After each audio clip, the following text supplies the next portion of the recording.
Hey, welcome back. Scott, Thieves Guild Games, and I was just thinking about a video. I was actually reading a section of B4, The Lost City. It's a old D&D module, got updated with Goodman Games 5th edition, and then WotC removed that license and ran with it. Anyway, cool adventure.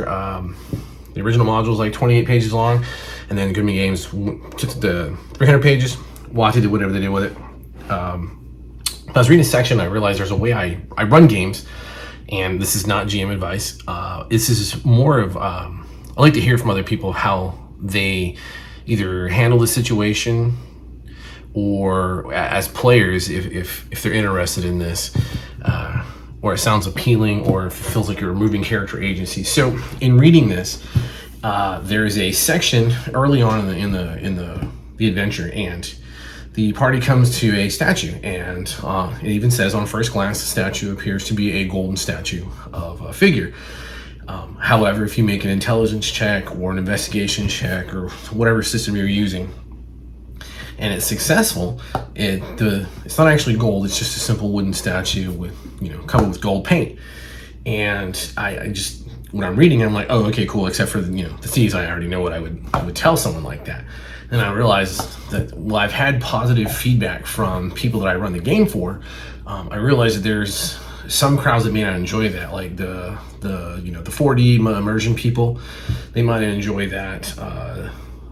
I'm not sure, like some of the rest of the folks who side on rules is written, and if you don't ask, it's not really the rules is written intent, but I think it might be misconstrued.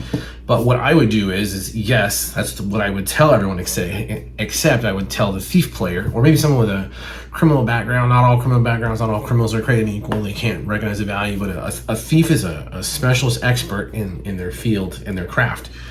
And I would tell him, hey, you right away understand that this statue it's not gold. It's very clear that it's not solid gold, or if it is, it would be gold plating. It's not, the design of it doesn't immediately jump out at you as being actual solid gold. And there's a couple of things. One, like I said, the thief is an expert in their field, and two, that can spark the curiosity out of the thief player to go and do the investigation. Yes, the rest of the table hears that it's not real. That's a whole different conversational topic about metagame knowledge and then playing what your characters know in the world. And that's the reason why I do what I do with character types. I'll do the same thing for fighters. If they're scoring up against someone, I will quickly give the warrior types, like, hey, based on that stance, he's got 1 foot back, he's shifting balance, balls of his feet, sword grip is loose, things like that. So, if it's a fencing pose, right away the fighter, I will let them know this is a serious opponent. This is not someone who's just picking up a blade or a weapon for the first time.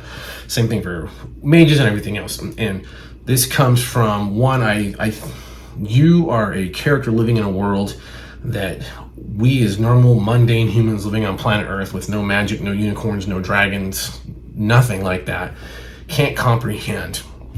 And so I respect that level of expertise, and you see it in movies, you see it in books. There's just certain things that you're going to know, like I ran the game the other night, the Basilisk Gaze. The Basilisk is a monster, yes, but they live in a world where basilisks are real, and so even the common lowest lore ability would tell someone without a roll, hey, these things supposedly can kill you or harm you with a gaze. Super easy. It's something that everyone would know that live in that world. And so that's why I do it. And if you go all the way back to original Dungeons & Dragons, and when you needed the brown books, and you really needed chainmail to run the game properly, yes, there were some alternate tables. That wasn't the intent, though.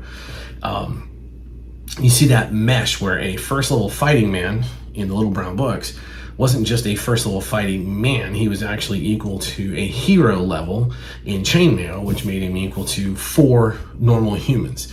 And that's how all of the character classes should be, and you should think about those. I think of it that way, where it's like, okay, cool, you are these specialists, and you're on a path given to you by fate that is pushing you into a trajectory into greatness. And if you're playing original D&D, that's quite possibly to the immortal status if you're going through the Beckme side of the house.